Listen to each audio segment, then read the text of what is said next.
नमस्कार दोस्तों, स्वागत है आपका इस क्लास में।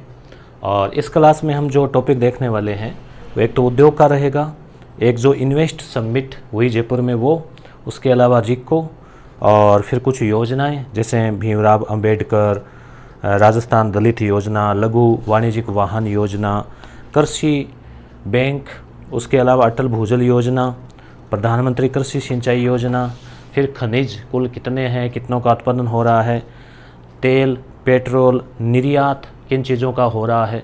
चलो आप कमेंट करके बताओ, देखें कि राजस्थान से सबसे ज़्यादा निर्यात किस वस्तु का हुआ, कपड़ा, धातु, हस्तशिल्प या इंजीनियरिंग। इनमें से आपको कमेंट करो। एक जिला एक उत्पाद योजना क्या है, ये सब चीज़ें हम देखने वाले हैं। और ये क्या है आपको पता ही है, आर्थिक समीक्षा।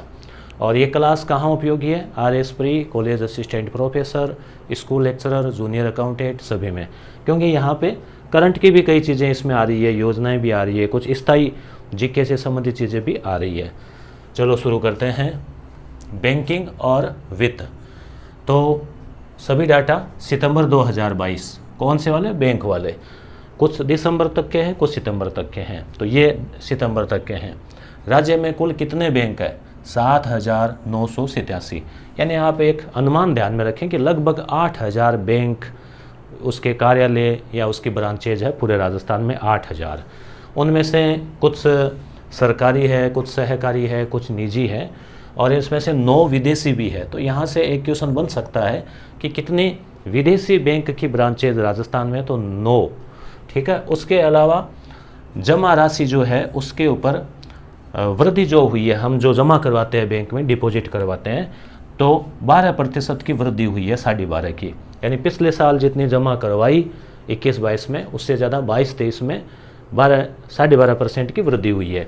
जबकि भारत से तुलना करें तो भारत में 9.78% की ही हुई है।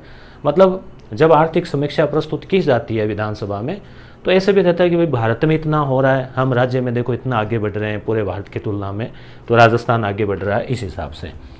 ऋण जमा अनुपात, ऋण जैसे जो बैंक देती है फिर वापस जमा करवाते हैं, तो कई बार क्या होता है कि लोग ऋण चुका नहीं पाते, चुकाते नहीं हैं, तो वो एक तरह से बैंकों के बड़ा घाटा लगता है।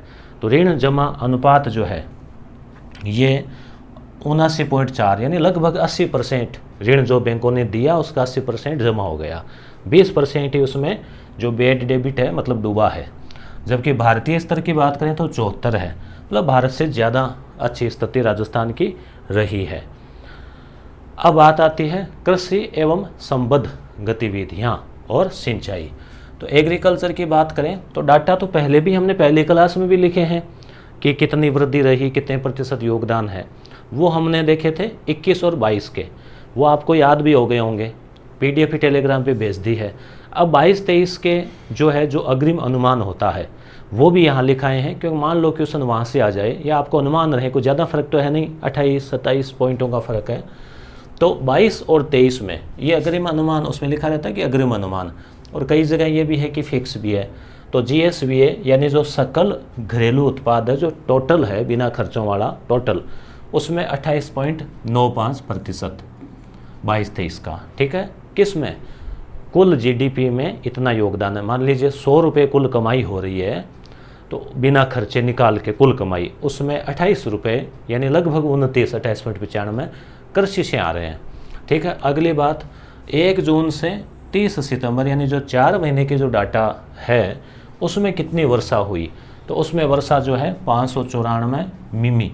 तो इसमें हम कह सकते हैं, एक बिंदी बीच में लगाएं कि 59.4 सेमी ये वर्षा है। राजस्थान की औसत वार्षिक वर्षा कितनी है, ये तो देखो 4 महीने की है। इसके अलावा फिर लौटते हुए मानसून से हो जाती है, रबी में वो आती है ना, मावठ, वो हो जाती है। तो आप कमेंट करके बताएं कुल औसत वार्षिक वर्षा कितनी है। अगली बात, 2022-23 में कुल खाद्यान्न उत्पादन। तो 22-23 में खाद्यान्न उत्पादन जो है, खाद्यान्न यानी खाने वाला अन्न, जिसमें बाजरा, गेहूँ सब चीज़ें आ जाती है, चावल वगैरह, तो 253.99 लाख मीट्रिक टन, ठीक है। तो ये डाटा आपको थोड़े थोड़े, आप टेंशन मत लेना, आप ये मत सोचो कि याद कैसे रहेंगे, भूल गए तो क्या होगा, नहीं, ऐसा नहीं है। एक बार 2 बार आप पढ़ेंगे, नज़र डालेंगे और एग्ज़ाम से पहले दिन 2 दिन पहले थोड़ा सा एक नज़र और डाल जाना, 3-4 पेज इसमें बनते हैं भाई, ये 2 ही तो पेज बनते हैं, पहला पेज पहली क्लास में हमने दे दिया तो आप देख लेना उसमें, और 21-22 में 231 और 22-23 में 253, यानी कि लगभग 19 लाख मीट्रिक टन की बढ़ोतरी हुई है। ठीक है, आगे राजस्थान जल क्षेत्र आजीविका सुधार योजना, जल क्षेत्र। ठीक है, तो जल क्षेत्र जो है, जल क्षेत्र आजीविका, तो जल क्षेत्र से आजीविका कैसे, कृषि वगैरह से और सिंचाई वगैरह से। तो यहाँ से एक इम्पोर्टेंट प्रश्न 2-3 बनते हैं ये दोनों ही, कि कितने जिलों में चल रही है राजस्थान जल क्षेत्र आजीविका, मेन नाव को पकड़ लो। ठीक है, तो 27 जिलों में चल रही है 137 सिंचाई परियोजनाएं। प्रश्न यहाँ से पूछा जाता है कि भैया किस के सहयोग से, वित्त पोषण कहाँ से, दाम कौन दे रहा है। तो इसमें जापान की कंपनी है जाइका, JICA, पिछले कई सालों से 20-25 सालों से जो है इसका सहयोग चल रहा है। पूरा नाम है जापान इंटरनेशनल कॉरपोरेशन एजेंसी। ठीक है, तो ये संस्था जो है कई देशों में सहयोग करती है। अगली बात, प्रधानमंत्री कृषि सिंचाई परियोजना। इसमें प्रश्न ये बनता है कि भाई ये कितना अनुपात है। तो केंद्र और राज्य का वित्त पोषण अनुपात 60-40 है। आप ये देखना 2015 या 16 से लगभग ये कर रखा है।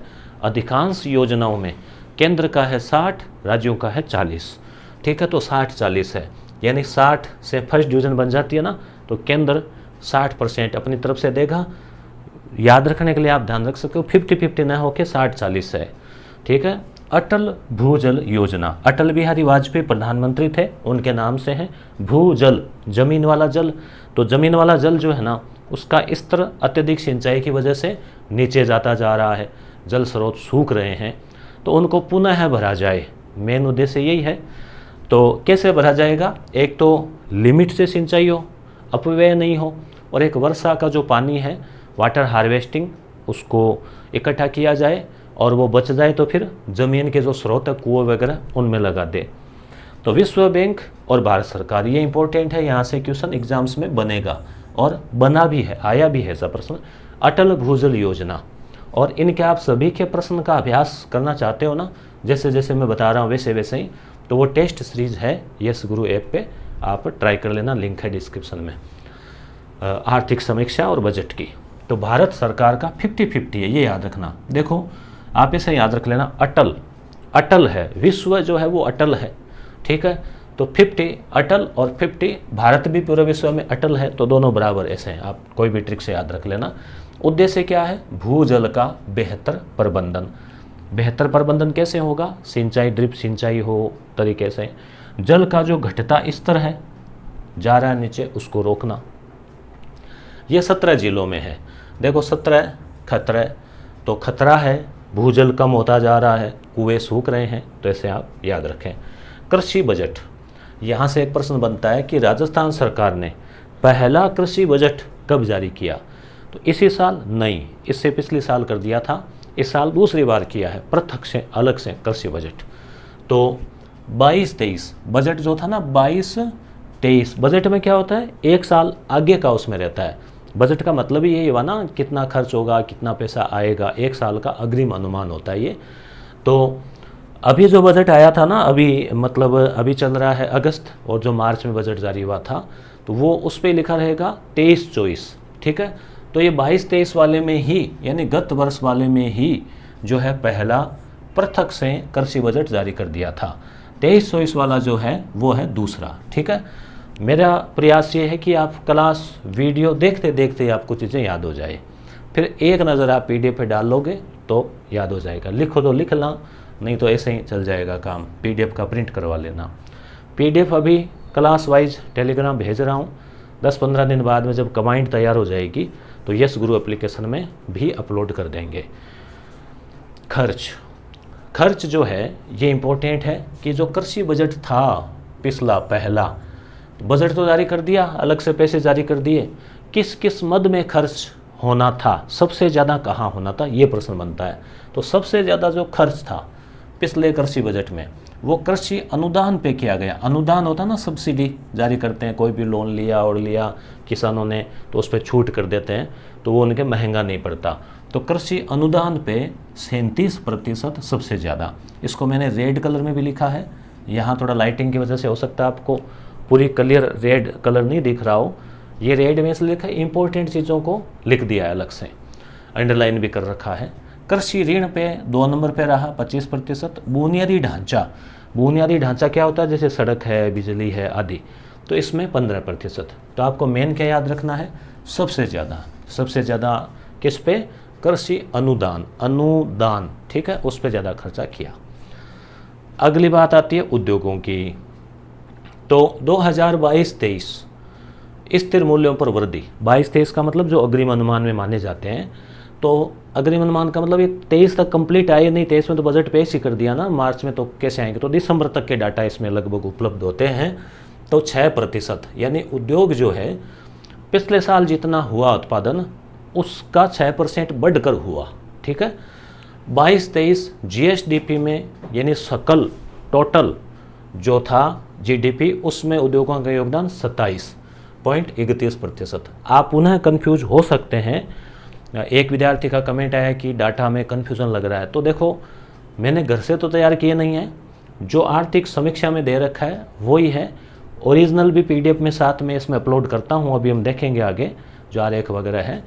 तो कन्फ्यूज़न आपके इसलिए हो सकता है कई बार, एक तो स्थिर मूल्य, एक परिचालित मूल्य, एक 21-22, 22-23, तो ऐसे क्या है कई बार कन्फ्यूज़न हो जाता है। तो हम मान लो एक ही चीज़ को रट लेते हैं तो उस हिसाब से, ठीक है। तो ये थोड़ा सा अंतर भी आप देखते जाएं तभी चीज़ें याद होगी। जैसे जिले हैं, नक्शा है, एक दिन में याद नहीं होता, थोड़ा थोड़ा नज़र डालते हैं ना, तो इन पे आप थोड़ा थोड़ा पढ़ते रहें। राजस्थान सूक्ष्म, लघु और मध्यम, देखो वृहद उद्योग जो है ना बड़े, उसको छोड़ दो, मेन चीज़ यही है। तो इसको बोलते हैं एमएसएमई, माइक्रो स्मॉल मीडियम। तो ये नीति कब जारी की, ये प्रश्न बनता है, तो 2022। देखो एक तो 2019 कोरोना वाला साल, कोविड दिसंबर में आया था, तो उससे पहले सरकारी 18 में बनी थी गहलोत जी वाली, तो 19 में ज़्यादातर नीतियाँ जारी की, जैसे पवन ऊर्जा, सौर ऊर्जा मोटे तौर पे, उसके अलावा जैसे वो युवा संबल योजना बेरोजगारी वाली और कई 19 की है। उसके बाद फिर 20 और 21 कोरोना में गया, 22 में फिर मोटे तौर पे पुनः आता है एमएसएमई और हस्तशिल्प नीति, तो ये आप याद रखें। चिरंजीवी 21 में है, तो 22 में तारीख भी पूछी जा सकती है, 17 सितंबर को एमएसएमई नीति जारी की गई। इसी प्रकार से ये देख लो यहाँ पे हस्तशिल्प नीति भी 2022 में 17 सितंबर को जारी की गई। अब ये जो एमएसएमई है, इसमें एक प्रश्न और बन सकता है कि भी दिसंबर 2022 तक उद्यम पंजीकरण पोर्टल है, उस पर कितने इकाइयाँ पंजीकृत हुई थी, हो चुकी है, तो 3,11,495। आगे राजस्थान हस्तशिल्प नीति, हस्तशिल्प हैंडीक्राफ्ट, ज़्यादातर वो चीज़ें होती है वो हाथों से ही तैयार होती है, इसके हब के रूप में जोधपुर है सबसे ज़्यादा, और राजस्थान अच्छा पैसा इसमें हस्तशिल्प में कमाता है, ठीक है। हस्तशिल्प निर्यात में इसका बड़ा योगदान है। कितने नंबर पे है आपने बताया क्या कमेंट करके, 1 नंबर पे क्या है और हस्तशिल्प कितने नंबर पे है। तो ये भी 17 सितंबर है। इस नीति का उद्देश्य क्या है कि एक तो हर साल हस्तशिल्प सप्ताह मनाया जाएगा, हस्तशिल्पियों को पुरस्कार दिया जाएगा, हमने करंट अफेयर में पढ़ा भी था, मिला है। शिल्प गांव विकसित किए जाएंगे और प्रोत्साहन हस्तशिल्प को दिया जाएगा। निवेश राजस्थान शिखर सम्मेलन, निवेश यानी इन्वेस्टमेंट, तो ये आपने करंट अफेयर में पढ़ा होगा। इन्वेस्ट समिट कहाँ हुई, जयपुर में, कब, 7 और 8 अक्टूबर। देखो अक्टूबर है 10वां महीना, और यहाँ पे अगर तारीख 9 और होती ना तो इजीली याद रह जाता 7, 8, 9, 10, तो आप 9 को तो भूल जाओ, 7, 8, 10वां महीना अक्टूबर, ठीक है। तो ये जयपुर में हुई, पहला प्रश्न यहीं से बनता है। अगला कठिन प्रश्न ये बन जाता है कि कितने लाख करोड़ के समझौते हुए, तो इस समय 10.44 लाख, यानी कि कंपनियों ने सब ने समझौते किए, बातें की, वादे किए कि भाई हम इतना इतना इन्वेस्ट करेंगे, सबको मिलाया तो बना लगभग 10.44 लाख करोड़, ठीक है। और 4,192 कुल एमओयू, मेमोरेंडम ऑफ अंडरस्टैंडिंग और एलओआई, लेटर ऑफ ये शायद इन्वेस्टमेंट होता होगा आई का, तो ये इस प्रकार के जो है वो जारी हुए। रिप्स क्या है, इम्पोर्टेंट है रिप्स। तो रिप्स एक तो है 2019, तो इस समझौते में ये कहा गया कि रिप्स 2019 जो नीति जारी की थी उसको मजबूत करेंगे, दृढ़ करेंगे, और रिप्स 2022 में भी जारी की है पुनः। तो रिप्स क्या है, तो RI राजस्थान इन्वेस्टमेंट, ठीक है, और प्रमोशन RIPS स्कीम, बस। तो राजस्थान निवेश प्रोत्साहन, कि भी निवेश जो है यहाँ पे आने दो, उसको प्रोत्साहित करो। बाहर की कंपनी आ रही है उनको यहाँ कहो कि यहाँ आए और यहाँ इन्वेस्ट करें, उद्योग धंधे लगाएं। क्या फ़ायदा है, यहाँ के लोगों को रोज़गार मिलेगा, सरकार को टैक्स मिलेगा। तो 2022 का शुभारंभ, तो रिप्स 19 और 22, ठीक है। रिको क्या है, रिको जो है ना, राजस्थान स्टेट, ये S इसमें साइलेंट है, इंडस्ट्रियल डेवलपमेंट D इसमें साइलेंट है, एंड इन्वेस्टमेंट कॉरपोरेशन CO और फिर लिमिटेड, ठीक है। तो रिको ही बोलते हैं इसको शॉर्ट में, रिको। एक रिको है, एक राज सिक्को है। तो आपके कन्फ्यूजन हो तो आप याद रखना, सिक्को जो होता ना, सिक्के होते हैं छोटे चिल्लर सिक्के, तो ये छोटे उद्योगों के लिए सिक्को है, बड़े उद्योगों के लिए रिको है, ठीक है, सिक्को। तो रिको क्या है, तो ये इसका पूरा नाम है राजस्थान राज्य औद्योगिक विकास और विनियोजन निवेश या विनियोजन निगम लिमिटेड। राज्य में औद्योगिक विकास को गति देने वाली, ये यहाँ से क्वेश्चन बनता है कि औद्योगिक विकास को गति देने वाली सबसे बड़ी संस्था शीर्ष के ऊपर, तो रिको, राज सिक्को, कोई और नाम उसमें दे दें, तो इस प्रकार से कौन सी है, रिको ही है। दिसंबर 2022 तक रिको ने, यानी इस एक वर्ष में कितने नए औद्योगिक क्षेत्र का विकास किया है इस वर्ष में, तो 8, ये आप याद रखना 8। ये एक सिंपल क्वेश्चन यहाँ से बनता है, पढ़ा हुआ नहीं है तो कोई तुक्का लगता नहीं उसमें। तो 8 नए औद्योगिक क्षेत्र। आप देखना जब हम RS प्री और ये college assistant professor, RS pre की डेट आ गई है 1 अक्टूबर, ठीक है। तो उसके बाद हम देखेंगे कि यहाँ से कितने क्वेश्चन पुटअप हुए। मेरे ख्याल से 10 से क्वेश्चन जो है मेन क्लास से ऐसे पुटअप हो जाएंगे इकोनॉमिक सर्वे से। कॉलेज असिस्टेंट प्रोफेसर में होंगे 10 से 15 सवाल, और फर्स्ट ग्रेड या और कोई एग्ज़ाम्स है उनमें भी जैसे अब ये योजना है, इस प्रकार की चीज़ें हैं, तो क्वेश्चन तो बनेंगे।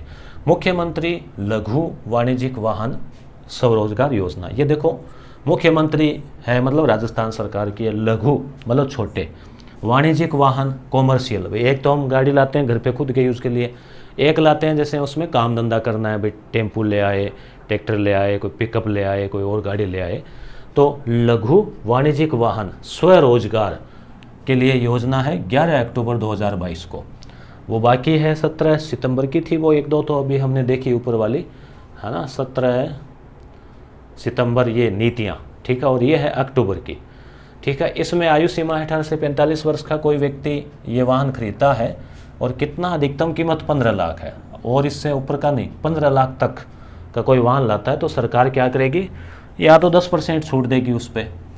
10% का मतलब हो गया 1.5 लाख, नहीं 1.5 लाख नहीं मिलेंगे, या है 60,000।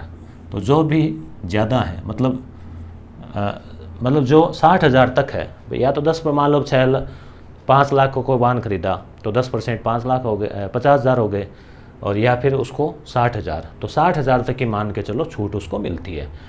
डॉक्टर भीमराव अंबेडकर राजस्थान दलित और आदिवासी उद्यम प्रोत्साहन, कि भाई कोई दलित या आदिवासी उद्योग धंधा लगाना चाहे तो उसको लोन तो लेना पड़ेगा, बड़ी फैक्ट्रिया से लगेगी नहीं, लोन लेगा तो महंगा पड़ता है, ब्याज लगता है, तो सरकार उस पर कुछ छूट दे दे तो फिर वो व्यक्ति हिम्मत कर लेता है। तो यही है इस पर कि 8 सितंबर 2022 ये 22 में लागू की गई, अनुसूचित जाति जनजाति हेतु है।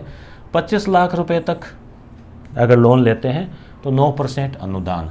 अब अनुदान का तात्पर्य अलग अलग हो सकता है कि कुछ 25 लाख का 9% है या ब्याज का, लिखा है ब्याज का अनुदान, तो मेरे विचार से मान लो जितना ब्याज लगता है 25 लाख का, तो उसका 9% सरकार वहन कर लेती है, बाकी खुद को देना पड़ता है, यही होगा शायद। 5 करोड़ तक 7% ब्याज अनुदान, 5 से 10 करोड़ तक 6% है। अब खनिजों की दृष्टि से देखो, इम्पोर्टेंट बात है कि राजस्थान में कुल कितने खनिज है, खनिजों का अजायब घर है, तो 81 81 खनिज है, उसमें से खनन कितने का हो रहा है? 58 का हो रहा है। ये प्रश्न बनता है 58 का, 58। ठीक है। अगला कि धात्विक खनिज कितने हैं? तो 17। यहाँ भी आप खतरे से याद रख लो, धातु होती है ना, लोहा, तो इनकी थोड़ा चोट आने का डर रहता है, भारी होती है, तो खतरा 17, तो 17 है धात्विक। उसके बाद में अधात्विक 17, पहले आप ये याद रख लो। 3 है ईंधन, ईंधन में जैसे मान लो कोयला हो गया, पेट्रोल हो गया, गैस हो गया, ये होंगे 3, तो 17 और 3 20। अब 20 के दुगुने 40 होते हैं, तो अधात्विक 40 से 1 कम कर दो, 39। ठीक है। और 22 है गौण, गौण वो छोटे मोटे जास्पर, वो लिस्टोनाइट वगैरह वो, तो ये हो गए 81। ठीक है। अब इसमें लिथियम वाला शायद मुझे लगता है जोड़ा नहीं होगा, अब लिथियम के भंडार और मिल गए ना, ये नागौर में, डेगाना में। अब बात आती है तेल की, पेट्रोल। तो ये एक प्रश्न बनता है कि राजस्थान में कितने तेल के बेसिन है? तो पेट्रोलीफेरस बेसिन, आप कमेंट करके बताना कौन कौन से हैं। जैसे जालोर बाड़मेर बेसिन हो गया, और बीकानेर, गंगानगर, ऐसे कुछ 4 बेसिन है, नागौर और ऐसे करके, तो 14 जिले हैं इसमें, 14 जिले। तो ये दोनों चीज़ें इंपॉर्टेंट है। कितने बेसिन है? 4 बेसिन है जमीन के अंदर, और 14 जिलों में फैले हुए हैं, 1.5 लाख वर्ग किलोमीटर में फैला हुआ है। नवंबर 2022 तक की बात करें, अब आप ये मत याद रखना कि नवंबर 2022 कैसे याद रहेगा, दिसंबर 2022 कैसे, नहीं, ये आपको सोचना है कि अच्छा लेटेस्ट डाटा है। अच्छा, तो इसमें यह है कि बाड़मेर याद रखें, तेल और गैस की खोज के लिए एक नया ब्लॉक, एक ब्लॉक गेल जो है कंपनी, उसको दिया है। गेल का मतलब गैस अथॉरिटी इंडिया लिमिटेड। तो बाड़मेर में गेल को दिया है, और जैसलमेर में ऑयल को दिया है। ठीक है। जैसलमेर में OIL, भारत सरकार की कंपनी है, ऑयल इंडिया लिमिटेड, इसको आवंटित किया है कि भाई आप जो है यहाँ से खोदो और निकालो। ठीक है। अब है निर्यात, एक्सपोर्ट। भाई राजस्थान से कितना निर्यात हुआ, किस चीज़ का हुआ, इंपॉर्टेंट बनता है यहाँ से। नीति आयोग के द्वारा निर्यात तैयारी सूचकांक जारी किया जाता है। अब ये भी प्रश्न बन जाता है, अभी सेकंड गाइड में ऐसा एक प्रश्न पूछा था कि कौन सूची बनाता है उनकी, ये था या इसे कोई इस टाइप का था। तो नीति आयोग जो है वो तैयार करता है, और राजस्थान की देश में 11वीं रैंक है, और निर्यात प्रदर्शन में 6ठी रैंक है। तैयारी सूचकांक में 11वीं और प्रदर्शन में 6ठी। अब ये इंपॉर्टेंट प्रश्न बनता है यहाँ से, मैंने आपसे कहा था ना शुरुआत में, राजस्थान से निर्यात होने वाली शीर्ष 5 वस्तुएं। भाई राजस्थान से दूसरे देशों में, राज्यों में कौन सी चीज़ें ज़्यादा भेजी जाती है? तो 1 नंबर पे है इंजीनियरिंग वस्तुएं, अभियांत्रिकी वस्तुएं 16%। 2 नंबर पे है कपड़ा 12%। 3 नंबर पे है धातुएं। 4 नंबर पे है हस्तशिल्प, और 5वें पे है रसायन। तो एक तो इंजीनियरिंग याद रख लेना आप, या फिर इसकी 5 को याद रखने की ट्रिक है, इक धातु हर को निर्यात करो। इक मतलब एक को इक याद रख लो, इक धातु हर को निर्यात करो। ई इंजीनियरिंग, क कपड़ा, तीसरा धातु है हस्तशिल्प, रहस्य मतलब रसायन, निर्यात करो, याद रह जाएगा, ये सूत्र निर्यात का बनाया था। ठीक है। तो एक धातु हर को निर्यात करो। तो ये जो 5 वस्तुएं ही इतनी महत्वपूर्ण है ये कि 60% यहीं से निर्यात में ये 5 चीज़ें हैं। 60% कुल निर्यात 71,000 करोड़ का था। एक जिला एक उत्पाद इंपॉर्टेंट है, यहाँ से क्वेश्चन पूछा जा रहा है, पूछा भी जाएगा।